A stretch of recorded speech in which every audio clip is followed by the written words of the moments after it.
सूरत जिला पुलिस महानिरीक्षक प्रेमबीर सिंह के नेतृत्व में सूरत ग्रामीण पुलिस ने सूरत ग्रामीण में नशीले पदार्थों की अवैध तस्करी, बिक्री और भंडारण की प्रवृत्ति को पूरी तरह से समाप्त करने हेतु एलसीबी पुलिस थाना प्रभारी ENG Panchani, LCB police sub inspector EHC Masani, LCB police head constable Jagdish bhai एवं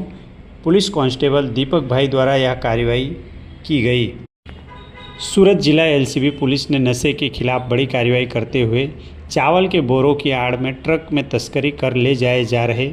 2502.77 किलोग्राम प्रतिबंधित मादक पदार्थ पोस्ट डोडा को जब्त किया,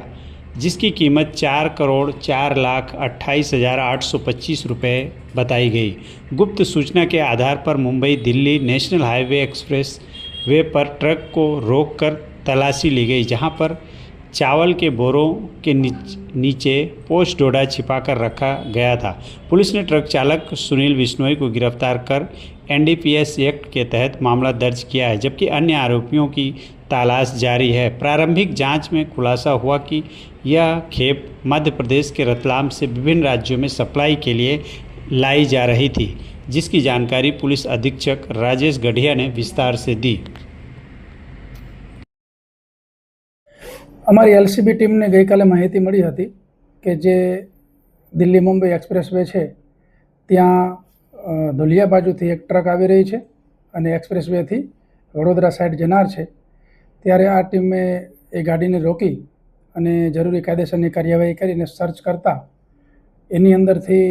2500 કિલો કરતાં વધારે પોસ્ટ ડોડાનો જથ્થો મળી આવેલ છે અને અન્ય જે મુદ્દામાલ ગણીએ તો ટોટલ મુદ્દામાલ 4 કરોડ કરતાં વધારે કિંમતનો થાય છે। આની અંદર અમે એક આરોપી સુનિલ બિશ્નોઈ છે, જે મૂળ રાજસ્થાનના જોધપુર જિલ્લાના વતની છે, એમની ધરપકડ કરેલ છે અને અન્ય જે આરોપી મોકલનાર છે એ એમના રિલેટિવ છે, એમનું ફરિયાદની અંદર નામ છે। હવે ખાસ આની અંદર અમારી અગત્યની બાબત એ છે કે જે આરોપી છે એ મધ્યપ્રદેશના રતલામથી ટ્રક લઈને નીકળ્યા હતા અને અહીંથી એ રાજસ્થાન જતા હતા, એવી એમની પ્રાથમિક પૂછપરછની અંદર માહિતી મળી છે। અમારા SOG PI LD વડોદરા અને એમની ટીમ જે છે એ હવે ઇન્વેસ્ટિગેશન કરી રહી છે। ખાસ આની અંદર તપાસની અંદર અમે એ શોધી રહ્યા છીએ કે આ જે આરોપી છે એ અગાઉ ગુજરાતમાં ક્યારે આવેલ છે કે કેમ, પોસ્ટ ડોડાનો જથ્થો કઈ જગ્યાએ પહોંચાડવાના હતા, એના જે મની ટ્રેલ છે એ અમારી માટે તપાસની બાબતમાં ખૂબ જ અગત્યના છે, એટલે એ તપાસ ખાસ કરવામાં આવશે। નામદાર કોર્ટમાંથી પણ આરોપીના અમને જરૂરી રિમાન્ડ મળ્યા છે કે જેથી જેટલી વૈજ્ઞાનિક ઢબે તપાસ કરવાની છે, અન્ય ફાઇનાન્શિયલ બાબતની તપાસ કરવાની છે, એ તમામ બાબતો તપાસમાં આવરી લેવામાં આવશે। સર, માલ ક્યાંથી ભરેલો હતો અને કઈ જગ્યાએથી જતા હતા? હાલ જે પ્રાથમિક માહિતી મળેલી છે એ મુજબ જે આરોપીની પૂછપરછ થઈ એ મુજબ રતલામથી ભર્યો છે અને રતલામથી પોસ્ટ ડોડાનો જે જથ્થો ભર્યો એની ઉપર છુપાવવા માટે ચોખાના પાપડ જે છે એના કટ્ટા મૂકવામાં આવેલા હતા, જેથી કરીને મુદ્દામાલ જે છે પોસ્ટ ડોડાનો છુપાવી શકાય। અને હાલ પ્રાથમિક પૂછપરછમાં રાજસ્થાન જોધપુર ખાતે પહોંચાડવાની વાત કરે છે, પરંતુ ગુજરાતમાં કોઈ જગ્યાએ જવાના હતા કે કેમ, એમના જે ટેકનિકલ તપાસ છે એ તમામ બાબતોની તપાસ થશે